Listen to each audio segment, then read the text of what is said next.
सरकार के पूर्व मुख्यमंत्री, कई बार के महापौर, शिक्षाविद, प्रोफेसर डॉक्टर दिनेश शर्मा से मैं निवेदन करूं कि आकर के हम सबका मार्गदर्शन करें। आप सब लोग दोनों हाथ उठाकर जोरदार ताली से माननीय दिनेश शर्मा जी का स्वागत करने का कष्ट करें। बहुत बहुत धन्यवाद माननीय दिनेश शर्मा जी। भारत माता की, भारत माता की। अच्छा हाथ और जोर से बोलना, बोलो भारत माता की। क्या बात। अब आइए हाथ के पंजे से नहीं बोलो। क्या जानते हो क्या है? कांग्रेस का चुनाव निशान है। इसने लूटा है, नोचा है, बर्बाद किया है इस देश को। अब इसकी जरूरत नहीं है। मोदी जी कहते हैं सबका साथ सबका विश्वास। तो सबका साथ में क्या? ये अगड़ा, ये पिछड़ा, ये अनुसूचित, ये दलित, जैसे सामा करते ना अपनी सामा, सबको मिलाते हैं। ये जात के आधार पे नहीं, ये हिंदुस्तानी राष्ट्रभक्तों के आधार पर सबको मिलाते हैं। तो ये सांगा का घूसा बनाओ, ये सबको मिलाकर चलने वाला। दोनों हाथ से उठाओ और फिर बोलो भारत माता की, भारत माता की। वंदे वंदे वंदे। अटल बिहारी वाजपेयी अमर रहे, अटल बिहारी अमर रहे, अटल बिहारी अमर रहे। जनप्रिय, हृदय प्रिय, सर्वप्रिय और जिनको कहना चाहिए कि जनता के लिए समर्पित एक सच्चे राजसेवक, समाज सेवक, यहां के सम्मानित विधायक आदरणीय अभिजीत सिंह सांगा जी, महानुभाव। आज हम सब लोग आए हैं। मैं तो देखकर कह रहा था, कल लखनऊ में 2 लाख लोगों का कार्यक्रम था और 2 लाख लोगों के कार्यक्रम में तो लोगों के आंखों में उम्मीद जग रही थी अटल जी के प्रति। वो उम्मीद आज आपकी आंखों में देख रहा हूं और मुझको डर लग रहा था कि जो 10 बजे से आए हुए लोग हैं, ये 2 बजे तक का कैसे ठहर पाएंगे। सबसे पहले ये साधु रूपी, ये संत रूपी हमारी जनता को मेरा साधुवाद कि इतने देर के बाद भी आप इतनी भारी संख्या में रहे। एक बार जोर से अपने लिए ताली बजा दो। अब सब लोग जानते हैं कि आज भारत बदल रहा है। और भारत क्यों बदल रहा है? क्योंकि हमारे पूर्वजों ने इस देश की मजबूती के साथ एक आधार तैयार किया। श्यामा प्रसाद मुखर्जी हमारे जनसंघ के पहले अध्यक्ष थे। उन्होंने परमिट सिस्टम का विरोध किया और कश्मीर में बगैर परमिट के उन्होंने प्रवेश किया। तो पता क्या चलता है कि उसके बाद उनकी गिरफ्तारी हुई। गिरफ्तारी के बाद उन्होंने कहा धारा 370 समाप्त की जाएगी कश्मीर में। कश्मीर हिंदुस्तान का। लेकिन कांग्रेस के लोगों ने क्या किया कि कश्मीर में प्रवेश के लिए परमिट लेना पड़ेगा। अटल बिहारी वाजपेयी जी पत्रकार थे, श्यामा प्रसाद मुखर्जी के साथ गए। मुखर्जी ने कहा अटल जी पूरे देश को संदेश दे दो, इस कांग्रेस की सरकार ने मुझे जेल में डाला है, हो सकता है मैं लौट के ना आऊं। पूरे देश को बता दो कि ये कश्मीर हिंदुस्तान का अंग है, अब ये हमसे कोई नहीं छीन सकता। और अटल जी जानते थे कुछ दिनों के बाद जहर देकर या किस प्रकार से उनकी संदेहास्पद मृत्यु हुई, श्यामा प्रसाद मुखर्जी हमको छोड़कर चले गए। उनकी इच्छा को धारा 370 समाप्त हो, ये पूरी करने का काम अमित शाह जी ने और नरेंद्र मोदी जी के नेतृत्व में अभी संभव हो पाया। और वो यात्रा जब चली, दीनदयाल उपाध्याय जी उसके अध्यक्ष बने। वो कहते थे कि भूल गए राष्ट्र रंग, भूल गए छकड़ी, 3 चीज याद रही, नून तेल लकड़ी। और वो ये कहते थे दीनदयाल जी, जो आज मोदी जी कर रहे हैं। उन्होंने कहा कि मुझे एक अटल और मिल जाए तो भारत में जनसंघ का ही राज्य होगा। और बाद में अटल जी प्रधानमंत्री बने। लेकिन दीनदयाल जी हमेशा एकात्म मानववाद का क्या संदेश देते थे? वो कहते थे कि कुएं में कोई व्यक्ति गिर गया, तो कुएं के ऊपर जो व्यक्ति है वो थोड़ा नीचे झुके और कुएं के अंदर का व्यक्ति थोड़ा ऊपर उठे, दोनों के हाथ मिले और दोनों उठकर आकर बराबर से खड़े हो। क्या मतलब? मतलब ये कि जो कुएं के अंदर गिरा यानी जो गरीब व्यक्ति है वो थोड़ा ऊपर उठे और जो अमीर व्यक्ति है वो थोड़ा नीचे झुक के उसको अपने साथ ले और दोनों बराबर से आके खड़े। ये गरीबी की रेखा को दूर करो, ये सिद्धांत दीनदयाल उपाध्याय जी का था और वो आज मोदी जी ने पूरा किया है। कैसे? उन्होंने किसानों को सम्मान निधि दिया। कैसे? उन्होंने किसानों के लिए आज आवास की व्यवस्था करी। कैसे? हर घर में शौचालय हो उसकी चिंता किया है। कैसे? उन्होंने गांवों में बिजली जाए और गांव में हर घर में बिजली हो जाए इसकी व्यवस्था किया है। और अभी उन्होंने जी राम जी बिल लाए। अब तो मनरेगा के जो लूट खसोट करते थे कांग्रेस की सरकार में वो बंद होगी। अब क्या होगा? अब 100 दिन के लिए नहीं, अब किसानों को 125 दिन की मजदूरी को निश्चित करेगी सरकार। और 125 दिन में अगर मानो 5 दिन 10 दिन नहीं मिला तो उसका बेरोजगारी भत्ता देगी किसानों को। मजदूरी को बढ़ाने के भी वो हो रहा है। अब किसान को या मजदूर को गांव से बाहर नहीं जाना होगा। अब उसको अपने गांव में पता चलता है कि पंचायत घर बनाने के लिए, कुएं को बनाने के लिए, कोई और कम्युनिटी सेंटर बनाने के लिए उसकी मजदूरी का प्रयोग उसी के गांव में होगा। इतनी बड़ी योजना लेकर आए, लेकिन कांग्रेस के लोग कहते हैं ये जी राम जी क्यों, राम जी कैसे आ गए? अरे राम जी करेंगे बेड़ा पार। कांग्रेसियों, तुमने राम जी को नकार दिया, आज तुम सड़क पर आ गए हो। और बीजेपी के लोगों ने रामलला के मंदिर के लिए आंदोलन किया। देखो आज दिल्ली के तख्ते तौत पे वो विराजमान हो गए। जिसने राम जी का विरोध किया, जिसने राम जी का विरोध किया, वो आज जमीन पर आ गया है। इसलिए मैं कहना चाहता हूं, ये बदला हुआ समय में आप क्रमवार देखते जाओ कि श्यामा प्रसाद मुखर्जी की इच्छा दीनदयाल जी ने पूरी की, दीनदयाल जी की इच्छा आज अटल जी ने पूरी की और अटल जी, दीनदयाल जी, श्यामा प्रसाद मुखर्जी की जो इच्छा है वो आज नरेंद्र मोदी जी पूरी कर रहे हैं। इसलिए मैं कहता हूं कि ये बदला हुआ समय है और ये बदले हुए समय में अब वो भारत नहीं है, वो भारत आज बदल गया है। अटल जी जब प्रधानमंत्री बने ना, तो अटल जी जब प्रधानमंत्री बने तो ये अमेरिका, ये पाकिस्तान, ये बांग्लादेश, ये चीन, ये आंख दिखाया करते थे। और क्या होता था? कांग्रेस के शासन का प्रधानमंत्री जब हिंदुस्तान पर, पाकिस्तान सीमाओं पर गोली चलाता था तो हिंदुस्तान का प्रधानमंत्री सफेद रंग का कबूतर लेकर आसमान में 15 अगस्त और 26 जनवरी को उड़ाता था और कहता था शांति का प्रतीक कबूतर है और आई लव यू पाकिस्तान हो जाता था। लेकिन अब आई लव यू पाकिस्तान नहीं हुआ। अटल जी की जो सबसे बड़े शिष्य थे मोदी जी बन गए। उन्होंने कहा, ए पाकिस्तान, तू अगर गोली चलाएगा तो यहां से गोला चलेगा और तू अगर गोला चलाएगा तो यहां से बम चलेगा और अगर तूने बम चलाया तो घर में घुसकर मारेंगे हम। और पता चला कि ये ऑपरेशन सिंदूर हो गया और घर में घुसकर मारकर हिंदुस्तान के प्रधानमंत्री ने ये सिद्ध कर दिया कि भारत न झुकेगा, न झुकाएगा, न डरेगा, न डराएगा और न किसी को सताएगा और न कोई सताने वाले को छोड़ेगा। ये एक कहानी है एक परिवार की, जिसके मुखिया श्यामा प्रसाद मुखर्जी, जिसके मुखिया दीनदयाल उपाध्याय जी और जिसको अनुपालित करने वाले अटल बिहारी वाजपेयी आज हम लोग उनका जन्म दिवस मना रहे हैं।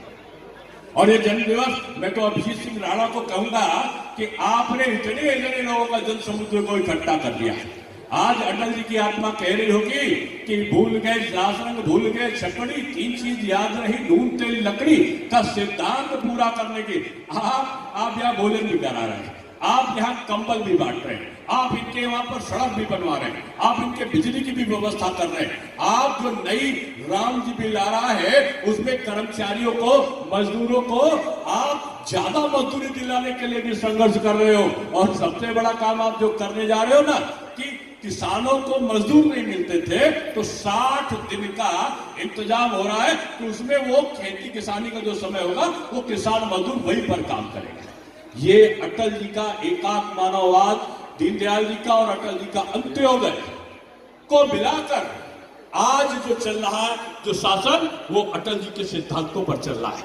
मैं कहना चाहता हूं कि अटल जी बड़े भारी राजनेता थे। मेरा सौभाग्य था कि मैं लखनऊ में छोटा था और पूज्य अटल जी, मेरे पूज्य पिताजी केदारनाथ शर्मा पाधा जी कहलाते थे, संघ के स्वयंसेवक थे। तो अटल जी अक्सर मेरे घर पर आते थे। आप कभी लखनऊ आना तो हम म्यूजियम बना है, कल जिसका उद्घाटन होती थी और रैली में आए हुए लोगों को दी जाती थी। कहीं बस आती थी तो लोग जेब से खर्चा करके वो बस का किराया और डीजल का किराया लेते थे। और अटल जी जब चुनाव लड़ रहे थे ना तो उनके पास केवल 2 गाड़ियां थी और 2 गाड़ियां बलरामपुर से जब लड़े थे तो पता चला एक गाड़ी मेरे पिताजी लेकर गए थे और वो उसको म्यूजियम में रखा गया। अटल जी की तमाम यादें हर कार्यकर्ता के मुंह में है। लखनऊ से वो अटल जी लखनऊ से बहुत सारे चुनाव जीते हैं, 91 से लेकर और वो 2004 तक के चुनावों को उन्होंने विजय प्राप्त करी।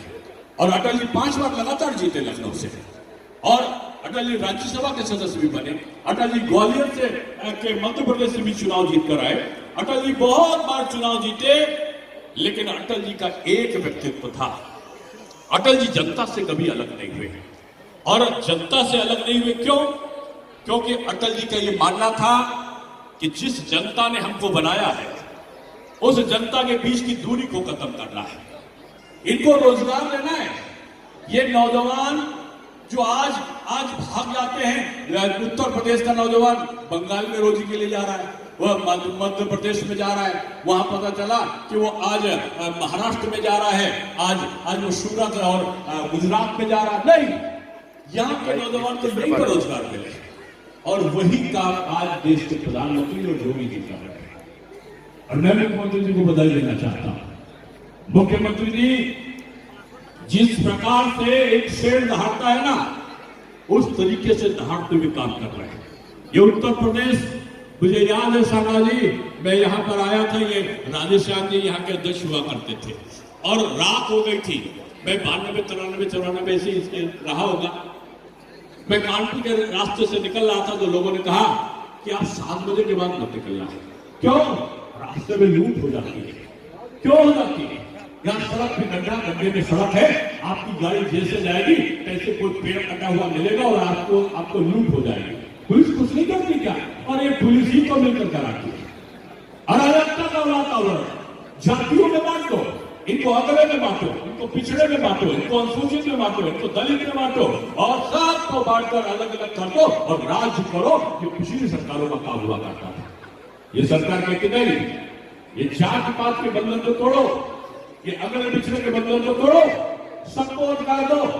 अब ये नहीं होगा कि पासवान जी अलग बैठे और सागा जी अलग बैठे, नहीं। अब राधेश्याम त्रिपाठी भी बैठेंगे और बगल में पासवान जी भी बैठेंगे। अब सागा जी भी बैठेंगे तो पाल जी नेतृत्व करेंगे। यहाँ सकते पाल जी नेतृत्व कर रहे हैं, सागा जी विधायक है और प्रभारी बन के करके कि राधेश्याम त्रिपाठी जी कर रहे हैं, पंडित जी कर रहे हैं। तो ये पासवान जी सबको देके जिला जो नेतृत्व कर रहे हैं। यही जो है दीनदयाल जी का सिद्धांत है कि जाति का बंधन तोड़ो और मिलकर काम करो। तो मैं यही कहना चाहता हूं कि सबसे बड़ा इंजीनियर है वो कहते हैं पीडीए। अरे भैया, तुमने अपने घर में पीडीए नहीं बनाई। यादव जी के परिवार में कोई भी बहु यादव नहीं आती।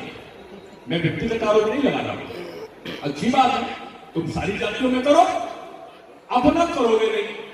तुम कहोगे इनको यादव में बांटो, इनको ठाकुर में बांटो, इनको पंडित में बांटो, इनको दलित में बांटो, दलित बहन मायावती जी को कटघरे में ला दो और गैस का सिलेंडर बाहर रख दो। अरे वो दस बता दूं बहनों, तो भूल जाना, मैं था वहां पर युवा मोर्चे का अध्यक्ष, ब्रह्मदत्त द्विवेदी जी का फोन आया और उन्होंने कहा कि जो दलित जो हमारी पूर्व मुख्यमंत्री मायावती जी के बारे में उन्होंने कहा कि वो उन पर कुछ लोगों ने अटैक कर दिया, जल्दी आ जाओ। फिर मुझसे बोले मुझसे साथ झगड़ा हो गया। ब्रह्मदत्त द्विवेदी बीजेपी के नेता हुआ करते थे। मैं कार्यालय पे युवा मोर्चे का अध्यक्ष था। सागा से बहादुर लोग मेरे पास उसमें बैठे थे और मैं 2 गाड़ियों से 3 गाड़ियों से जल्दी से भागा। जाकर लेगा तो हाथों में लाठी डंडे लिए हुए तमाम लोग जो समाजवादी पार्टी से जुड़े हुए थे वो निकल निकल कर भाग रहे थे, चिल्ला रहे थे तो बचने न पाए, वो फट जाने दो फट जाने दो। हम लोग कहा क्या फट जाने दो, जब तक समझता तब तक ब्रह्मदत्त जी जोर से चिल्लाकर दौड़े, कोई नहीं बचने पाएगा। और देखा तो गैस का सिलेंडर में आग लगी हुई थी और वो आग लगा दी थी, वो थोड़ी देर में फट जाता। दौड़ के कार्यकर्ताओं ने वहां पर बड़ी हुई दरी को, उसके ऊपर कंबल को उसके ऊपर छोड़ दिया और गैस का सिलेंडर फटने से बचा, क्योंकि उसके अंदर मायावती जी थी। और अगर वो फट जाता तो शायद बहन मायावती जी जो थी, वो दलित बेटी जो थी उस समय, जो कहते हैं वो दलित थी, तो वो वहां पर नहीं बचती। ये लोग वोट के लिए तो दलित को करेंगे, वोट के लिए तो राणा साहब ऐसे लोगों को गाली दे देंगे कि दलित का और अपर कास्ट का सवर्ण का झगड़ा हो जाए। ये बांटने वाले लोग हैं, ये कथावाचक के नाम पे कहेंगे कि ये पंडित जी और ये यादव जी का मतभेद है। उनको ये नहीं पता कि ययाति की जो पत्नी थी वो ब्राह्मण थी और उन ब्राह्मण से पैदा हो गए यदु महाराज, और यदु भगवान जो पैदा हुए, यदु महाराज जो पैदा हुए, उनके पुत्र यदुवंशी थे। इनका संबंध अलग नहीं हो सकता। कृष्ण सुदामा की जो कथा सुनते हो, ये एक पंडित जो सुदामा है वो एक यदुवंशी कृष्ण भगवान कृष्ण से दोस्ती करते हैं, वो कैसे भूल जाओगे। लेकिन ये समाजवादी पार्टी के नेता यादव और पंडित में झगड़ा करा देंगे। राणा साहब को गाली दिलवा के, जो राणा साहब हिंदुस्तान के थे, 80 घाव शरीर पर, 80 घाव, और 80 घाव के बाद भी वो मुगलों से लड़ रहे थे हिंदुस्तान के लिए। वो किसके लिए लड़ रहे थे? दलितों के लिए लड़ रहे थे। किसके लिए लड़ रहे थे? पिछड़ों के लिए लड़ रहे थे। किसके लिए लड़ रहे थे? क्योंकि उनकी जो समाज की जो ठाकुर सेना थी वो तो उनके साथ ही कर रही थी। तब क्या था, जांच नहीं थी कि क्षत्रिय की जो माताएं होती थी, 18 साल का बच्चा नहीं हो गया उसको तिलक लगा के युद्ध में भेज देती थी। जो अन्य जाति के लोग हैं उनकी रक्षा करो। उस समाज को आप गाली देने लगे, और इसलिए गाली दी जानकर। मैं वहां पर बैठा था राज्यसभा में चर्चा चल रही थी बजट पर। तब तक रामविलास सुमन जी खड़े हो गए और खड़े होकर वो राणा साहब जी के बारे में अपमानित शब्द बोलने लगे। हम लोग नहीं समझ गए अचानक ये क्यों करने लगे। और दूसरे दिन से हो गया कि एक समाज को उत्तेजित करो और कोई घटना अगर उनके साथ हो जाए तो कहो ये दलित के साथ में अत्याचार, ये सवर्ण ये कर रहे हैं, यानी क्षत्रिय और दलित में झगड़ा हो जाए। नहीं होगा। ये हिंदुस्तान है दीनदयाल जी का, ये अटल जी का हिंदुस्तान है, ये अटल जी का वो है, ये मोदी जी का सबका साथ सबका विकास सबके लिए प्रयास है। इसमें अटल जी का वो वाक्य कि जब मिलकर चलोगे ना तो कोई तुम्हारा बाल बाका नहीं कर सकता, ये करने वाला आज प्रदेश देश में तेजी से आगे बढ़ रहा है। इसलिए मैं कहना चाहता हूं कि अटल जयंती पर केवल उनके जीवन का व्रत नहीं है। वो आते थे साधारण तौर पर लेटते थे। अरे मेरे घर में तो आया एक बार, और जब वो मैं छोटा था, 3-4 साल का रहा होगा, 5 साल का मुश्किल से, अटल जी खाना खा रहे थे, उनको खीर पसंद थी। उन्होंने कहा, मेरे पिताजी को पालाजी बोलते हैं, पालाजी खीर मंगाओ। जल्दी से खीर आ गई। खीर आई तो पता चला कि राजमाता सिंधिया, सुंदर सिंह भंडारी जी, कुशवाहा ठाकरे जी, डॉक्टर मुरली मनोहर जोशी जी, सब लोग जमीन पे बैठ के चटाई पे खाना खा रहे थे। आपको विश्वास होगा इतने बड़े नेता चटाई पे बैठे? यही भारतीय जनता पार्टी है। और जैसे ही खीर करने लगा, मैं छोटा था, खीर अटल जी के ऊपर गिर गई। अब मेरे पिताजी बड़े गुस्सा वाले आदमी, और उनका देखता नहीं है, जिसे कहा देखता नहीं, जैसे जितनी बची हुई थी वो भी गिर गई। एक लकलका वाला कुर्ता जिसे बोलते ना, एकदम सफेद चिट्टा कुर्ता और धोती पहने हुए अटल जी के ऊपर वो खीर पूरी के पूरी गिर गई। अब लगा कि अब तो धुनाई होना निश्चित है। तब तक अटल जी हंसने लगे, जोर से हंसने, वाह वाह वाह, बहुत अच्छा किया तुमने, बहुत अच्छा किया। मेरे पिताजी ने अच्छा क्या? अरे अंधा हो गया क्या जिसने हाथ के ऊपर गिरा दिया? बोले, अरे कंजूस पाधा जी, तुमसे अच्छा तो तुम्हारा लड़का है, इसको भी मैं इनाम दूंगा। बेटा घबराना नहीं, तुझको इनाम दूंगा मैं। इसको पता था कि मेरा कुर्ता गंदा हो चुका है और नया कुर्ता चाहिए, जाओ मंगवा मेरे लिए, धोती भी मंगवा, मेरे लिए कुर्ता भी मंगवाओ। लड़के ने बहुत अच्छा किया, बेटा तेरे लिए भी मैं इनाम ला रहा हूं। और तुरंत कार्यकर्ता लोग दौड़ के गए, अटल जी के लिए कुर्ता आया, अटल जी के लिए धोती आया। ऐसे सरल थे, सब बच्चों में भी व्याप्त होते थे, बुजुर्गों में भी व्याप्त होते थे और सारे लोगों में होते थे। ऐसी कार्यक्रम हो रहा था। अटल जी जब सक्रिय थे तो मेरा चुनाव चल रहा था और मैं महापौर का टिकट उन्होंने अचानक मुझे दे दिया। तो उन्होंने मुझे फोन किया कि तुझको चुनाव लड़ना है डॉक्टर। अब चुनाव लड़ना है, कैसे लड़ूंगा? बोले पैसे से चुनाव नहीं जीता जाता, लड़ो। लड़ गया। अटल जी अचानक उनको एक सभा करनी थी आके, उसके बाद सभा नहीं भी ना मैंने किसी की सभा करी। अटल जी आए तो पता उनको करीब लगभग 104 डिग्री बुखार था, चल नहीं पा रहे थे। धीरे धीरे धीरे धीरे अटल जी चढ़ रहे। लोग कह रहे क्यों बुला लिया इनको सभा में? अब वो चढ़ने लगे। जनता ऐसे ही जनता थी, चिल्ला रही थी देश का नेता कैसा हो। लोग बोलते थे अटल बिहारी जैसा हो। मंगल भवन मंगलहारी, देश का नेता अटल बिहारी। अंधेरे में एक चिंगारी, देश का नेता अटल बिहारी। और अटल बिहारी जी हंसते हंसते धीरे धीरे तपता हुआ चेहरा। उस दिन पैजामा पहने तो धोती नहीं पहने तो जाड़े का दिन था। और वो ऊपर आते ही जोर से लोग चिल्लाते हैं। तो बोले देश का नेता कैसा रे? मेरे जैसा क्यों हो? बोले आप अच्छे लग रहे हैं। बोले नहीं, धीरे धीरे चलने वाला नहीं चाहिए, तेज चलने वाला चाहिए। ऐसे नहीं खड़ा था, पास में तो शेर आदमी है, तब के खड़े में डरा हुआ खड़ा था। बोले ऐसा आदमी चाहिए, और ऐसा आदमी चाहिए तो लोग समझ लेंगे मैं नहीं देता।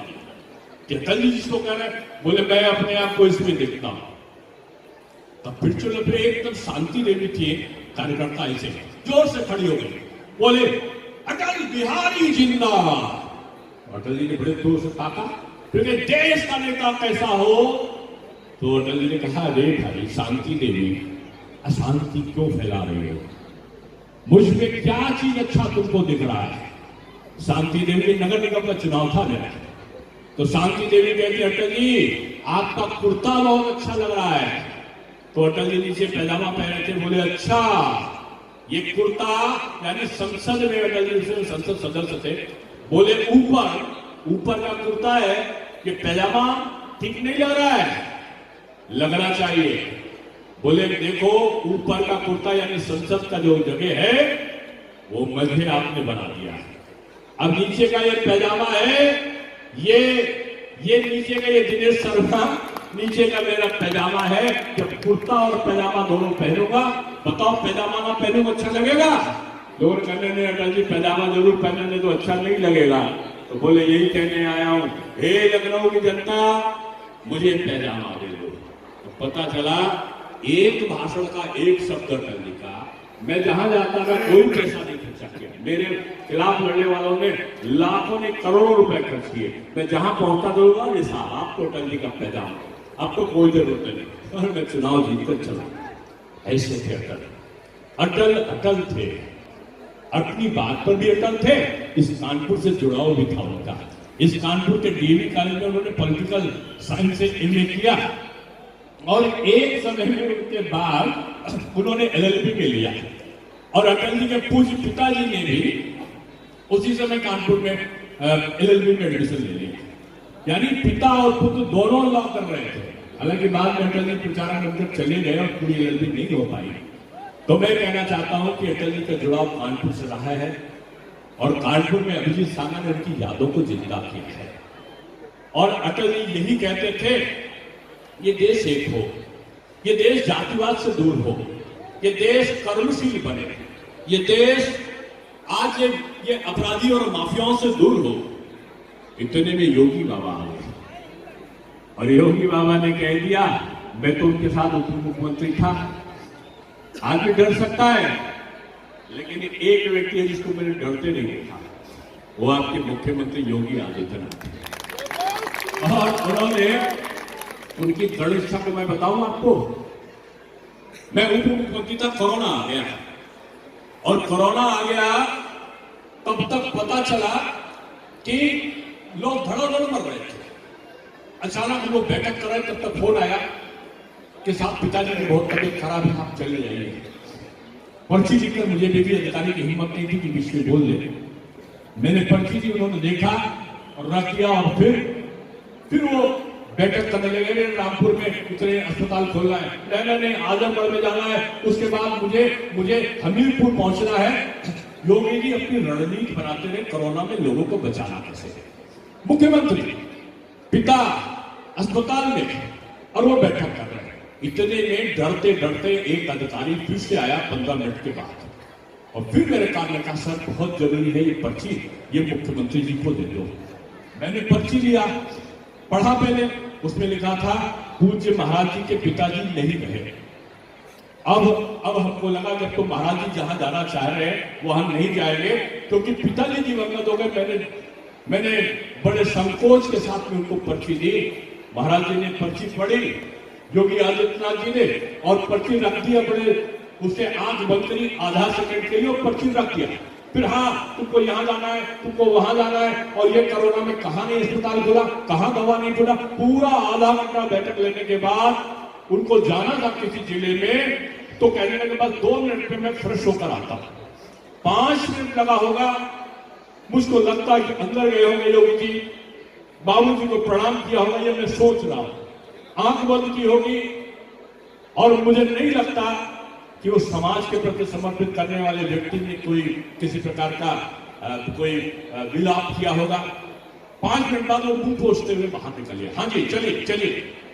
पिता के शव को अग्नि देने के लिए नहीं गए, वो यहाँ की जनता को बचाया कैसे जाए उसके लिए उपाय करते हुए वो भ्रमण करते रहे, और पिताजी का अंतिम संस्कार हो गया, वो व्यक्ति नहीं गया।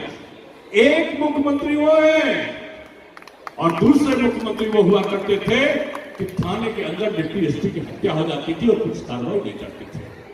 आज किसी माइटी लाल की हिम्मत हो, आज हमारी बहनें सीधे चलती हैं, और हमारे नौजवान इन माफियाओं के सामने डरते नहीं है। छाती को ठोककर, सीना को ठोककर बोलते हैं कि अभी अगर आपने माफियागिरी दिखाई तो पहले तो स्टैंड कर लिए हुए पुलिस नहीं जा पाती थी, अब तो एक कांस्टेबल भी डंडा पटक देता है तो माफिया अपने परिवार के साथ में भाग जाता है, और नहीं भागता है तो फिर इलाज हो जाता है। अब इलाज क्या हो जाता है योगी जी? तो मोदी जी ने स्वच्छता अभियान चलाया, सड़कों को साफ करो। योगी जी ने एक और स्वच्छता अभियान चलाया, माफिया को साफ करो। माफिया साफ हुआ, भाग गया, जो नहीं भागा वो ऐसी जगह चला गया कि लौट कर आ नहीं सकता। कानून व्यवस्था को कायम करने का काम किया ना, ये अटल इच्छा है। इसलिए आज अटल जी की जन्म जयंती पर ये भारत कैसे आगे बढ़े उसकी परिकल्पनाओं के सपनों लोक में खोते हुए हम लोग यही आगाज करते हैं कि हे हिंदुस्तान, अटल जी का ऋण हम नहीं चुका पाएंगे। सांगा जी, आपको मैं साधुवाद दूंगा कि आपने इतने लोगों को किया। इस क्षेत्र की जनता को मैं धन्यवाद दूंगा। ना आप हिल रहे हो, ना आप लड़ जा रहे हो, ना आपको भोजन की चिंता है, ना आपको कंबल की चिंता है, केवल राष्ट्र के प्रणेता को सुनने का आपका लगाव है। इसलिए आपको बारंबार प्रणाम करता हूँ, और आपको मैं यही कहता हूँ कि इस देश को चलाना है तो देश कानून के आधार पर चलेगा, और कानून के आधार पर चलाना है तो याद रखना, आज अटल जी का जन्मोत्सव के दूसरे दिन हम लोग कार्रवाई कर रहे हैं, ये कार्यक्रम कर रहे हैं। एक बात मैं कह के जाना चाहता हूं इस क्षेत्र से, ये इतिहास में 20 साल बाद, 25 साल बाद, 50 साल बाद ये देखना कि ऐसे महामानव एक साथ जन्म नहीं लेते।